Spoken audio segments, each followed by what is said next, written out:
8 या 9 से a little bit digitalization in my legal system to the extent of my law firm, मैं इसको लेके चल रहा हूँ।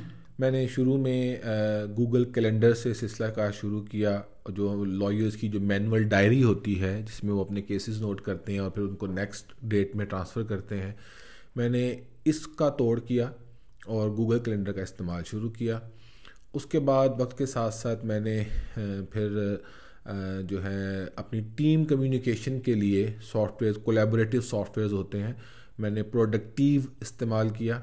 उसके बाद मैंने ट्रेलो इस्तेमाल किया, फिर मैं असाना पे चला गया, फिर मैंने क्लाइंट्स को अपडेट करने के लिए अपना जो है इन्हीं सॉफ्टवेयर का इस्तेमाल शुरू किया। लेकिन जाहिर है ये सॉफ्टवेयर असल में बिज़नेस कम्युनिटी के लिए कोलैबोरेशन के लिए थे, मार्केटिंग टूल्स के लिए और टारगेट अचीवमेंट्स से मुतल्लिक थे। लिटिगेशन के लिए मुझे इसके अंदर काफ़ी कस्टमाइजेशन करनी पड़ी, लेकिन फिर भी एक आइडियल ना बना। तो फिर with the encouragement of my partner barrister Ahmad Uzair, जब हमारी पार्टनरशिप हुई तो वो भी बहुत ज़्यादा फ़ैन है डिजिटलाइजेशन के, तो उन्होंने मुझे बड़ा इनकरेज किया कि यार लेट्स टेक इनिशिएटिव्स और मेक अवर ओन सिस्टम।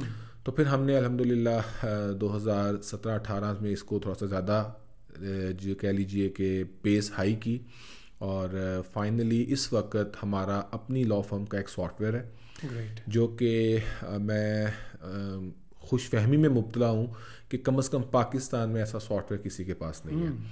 हमारा सॉफ्टवेयर क्या करता है कि हमारे सारे के सारे जो केसेस हैं वो हमारे उस डिजिटल सिस्टम पे शो होते हैं, उस वेब पोर्टल पे शो होते हैं, हमारे क्लाइंट्स वहाँ पे शो होते हैं।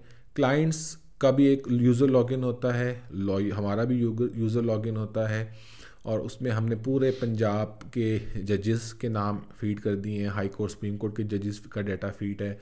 हम केस जो है उसके अंदर डे टू डे क्या हेयरिंग्स हो रही हैं वो उस पर हम अपडेट करते हैं, और automatically system generated emails clients को जाती हैं और नेक्स्ट डेट उन्हें पता चल जाती है। हमने कोई क्लाइंट से कम्युनिकेशन करनी होती है, कोई मीटिंग्स रखनी होती हैं, तो वो हम उसके ज़रिए एडजस्ट कर लेते हैं। वो डॉक्यूमेंट स्कैन करके उस सिस्टम में अटैच कर देते हैं, वो हम तक पहुंच जाते हैं। और plus with in the team हम उस सिस्टम के ज़रिए टास्क असाइन करते हैं अपने एसोसिएट्स को कि आपने ये करना है, ये करना है, ये करना है। जब वो कर देते हैं तो वो फिर हमारे रिव्यू में आ जाता है, हम उसको देखने के बाद फिर उसको आगे फॉरवर्ड कर देते हैं। तो अलगरज अभी तक उसके अंदर इसी तरह अब हमने उसके अंदर फाइनेंस भी ऐड करना है, कॉर्पोरेट साइड अभी उसमें होनी है सिस्टम में ऐड, वो हमने उसमें करनी है।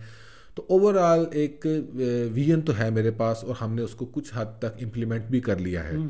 और नेक्स्ट स्टेज पे हम इस तरह इस चीज़ का भी जहन रखते हैं कि AI का इस्तेमाल करते हुए हम केस ड्राफ्टिंग, केस रिसर्च और केस आर्ग्यूमेंट्स और इवन एविडेंस प्रिपरेशन वो भी हम सिस्टम से ऑटो जनरेटेड ड्राइव करें।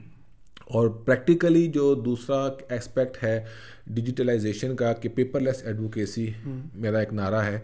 तो मेरे जितनी भी फाइलें हैं वो सारी स्कैन होती हैं, ऑर्डर्स स्कैन होते हैं, जवाब या पिटीशंस वो स्कैन होती हैं, वो सारी की सारी मैं आईपैड में लेके घूम रहा होता हूँ। मेरा 800,000 जितना भी केस है, मेरा इंटेलेक्चुअल प्रॉपर्टी के जितने भी मैटर्स डॉक्यूमेंट्स हैं वो सारे के सारे मेरे पास स्कैन होकर मेरे आईपैड में होते हैं। मेरे एसोसिएट भी अब with the passage of time उस सिस्टम पे शिफ्ट हो गए हैं, वो भी अब आईपैड के ज़रिए इस सिस्टम को यूज़ करते हैं। हम मैनुअल फाइल्स के ऊपर रिलायंस नहीं कर रहे होते। उससे हमारे टाइम का फ़ायदा, एक दफ़ा जो चीज़ों में नोट्स बना लिए उसका फ़ायदा, जो हम केस रिसर्च करते हैं, जो नोट्स बनाए होते हैं, वो हर चीज़ हर वक्त हमारे साथ मूव कर रही होती है। Great. और अगर कोई भी शख्स, मैं सफ़र पे हूँ, वो मुझसे पूछे कि जी फ़लाँ तारीख को फ़लाँ केस में क्या हुआ था, तो मेरे लिए वो फ्यू क्लिक्स का काम है। फ़लाँ फ़ाइल या फ़लाँ जवाब या फ़लाँ दरख्वास्त या फ़लाँ एविडेंस जो है मुझे ज़रा उसकी PDF फाइल भेज दें, तो मेरे लिए वो सेंड करना फ्यू क्लिक्स का काम है। तो everything is with me within the domain of my capacity in digitalise form.